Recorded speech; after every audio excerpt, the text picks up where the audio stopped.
तो आज के इस वीडियो में मैं आपको यही बताऊंगा कैसे आप अपने वाईफाई राउटर के 20-25 मीटर के रेंज को आप बढ़ाकर 60 से 80 मीटर या उससे भी ज़्यादा कैसे आप नेटवर्क कवरेज इसकी बढ़ा सकते हैं। तो गाइस, आपके वाईफाई का नेटवर्क कवरेज इंक्रीज करने के लिए आपको ज़रूरत पड़ेगी एक एक्स्ट्रा वाईफाई राउटर की। तो ये है हमारा मेन वाईफाई राउटर। तो इस मेन वाईफाई राउटर से हम कनेक्ट करेंगे इस दूसरे वाले वाईफाई राउटर को। ये एक सिंगल बैंड वाईफाई राउटर है। तो चलिए सबसे पहले मैं अपने इस मेन वाईफाई राउटर में दे देता हूँ पावर। तो यहाँ पर आप देख सकते हैं पावर का सॉकेट इधर दिया गया है। इधर मैं इस पावर केबल को लगाता हूँ और यहाँ पर आप देख सकते हैं वाईफाई राउटर के पीछे यहाँ पे 4 लैन पोर्ट दिए गए हैं और एक ये ब्लू वाला ये वैन पोर्ट है। तो आपने जिस भी कंपनी का ब्रॉडबैंड कनेक्शन ले रखा है उसकी ब्रॉडबैंड केबल को आपको लगाना होगा इस वैन पोर्ट में। तो ये है एक ब्रॉडबैंड केबल। तो इस ब्रॉडबैंड केबल को मैं लगा देता हूँ इस वैन पोर्ट में। तो अब हम क्या करेंगे, अब हम इस वाईफाई राउटर से वाईफाई कनेक्शन देंगे हमारे इस दूसरे वाईफाई राउटर में। इसके लिए आपको ज़रूरत पड़ेगी एक एक्स्ट्रा लैन केबल की। तो ये है एक लैन केबल, आप देख सकते हैं इसके दोनों एंड में RJ45 का कनेक्टर लगा है। तो आपको अपना ये सेकेंडरी वाईफाई राउटर जितनी भी दूरी में अपने इस प्राइमरी वाईफाई राउटर से लगाना है, आपको सिंपली उतनी लंबी लैन केबल ले लेनी है।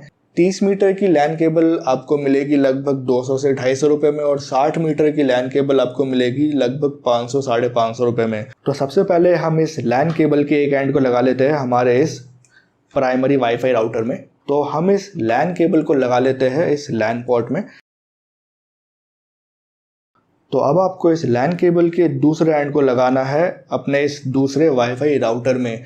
मेक श्योर गाइस, ये जो लैन केबल है आप इस लैन पोर्ट में ही लगाएं। अगर आप इस वैन पोर्ट में लगा देंगे तो आपका ये वाईफाई राउटर वर्क नहीं करेगा, इसमें सिग्नल नहीं आएगा आपके ब्रॉडबैंड कनेक्शन का। तो अब हम इस लैन केबल के दूसरे एंड को लगा लेते हैं हमारे इस सेकेंडरी वाईफाई राउटर में। तो इस प्रकार से आपको लगा लेना है। तो अब मैं इस वाईफाई राउटर में दे देता हूँ पावर। ओके, तो यहाँ पर आप देख सकते हैं हमारे सेकेंडरी वाईफाई राउटर ऑन हो चुका है और यहाँ पे लाइट भी ब्लिंक करना स्टार्ट हो गया है। तो अभी हमारे दोनों वाईफाई राउटर में सेम ब्रॉडबैंड कनेक्शन से, मतलब सिंगल ब्रॉडबैंड कनेक्शन से ही हमारे दोनों वाईफाई राउटर अभी चल रहा है। अब मैं इस टैबलेट को कनेक्ट कर लेता हूँ हमारे इस वाईफाई राउटर के साथ और उसके बाद मैं आपको स्पीड टेस्ट करके दिखाऊंगा। ओके, तो हमारे इस टैबलेट में इस वाईफाई राउटर का सिग्नल आ चुका है। आप देख सकते हैं यहाँ पे कनेक्टेड लिखा आ रहा है। तो अब मैं आपको स्पीड टेस्ट करा देता हूँ। ओके, तो आप देख सकते हैं हमारे दोनों ही वाईफाई राउटर बिल्कुल प्रॉपरली वर्क कर रहे हो। दोनों ही वाईफाई राउटर में वाईफाई के सिग्नल आ चुके हैं और अभी मैं आपको हमारे सेकेंडरी वाईफाई राउटर का स्पीड टेस्ट करवा रहा हूँ। तो आप देख सकते हैं हमारे दोनों ही वाईफाई राउटर में वाईफाई के सिग्नल आ चुके हैं और दोनों ही बिल्कुल बढ़िया से काम कर रहे हैं। तो गाइस, मैं आपको बता दूं, मैंने इन दोनों ही वाईफाई राउटर में कोई भी सेटिंग नहीं करी है। मैंने सिर्फ इन वाईफाई राउटर में यूज़र नेम और पासवर्ड लगाया है, दैट्स इट। और इन वाईफाई राउटर में ऑटोमेटिकली IP फैच हो गया है। मैंने कुछ भी सेटिंग चेंज नहीं किया है। इस वाईफाई राउटर का कुछ भी सेटिंग मैंने नहीं किया है एक्सेप्ट यूज़र नेम और पासवर्ड मैंने सेट किया है इन वाईफाई राउटर में। तो ऑटोमेटिकली ही यहाँ पे IP को इसने फैच कर लिया है और दोनों ही वाईफाई राउटर में सिंगल ब्रॉडबैंड कनेक्शन से दोनों ही चल रहे हैं।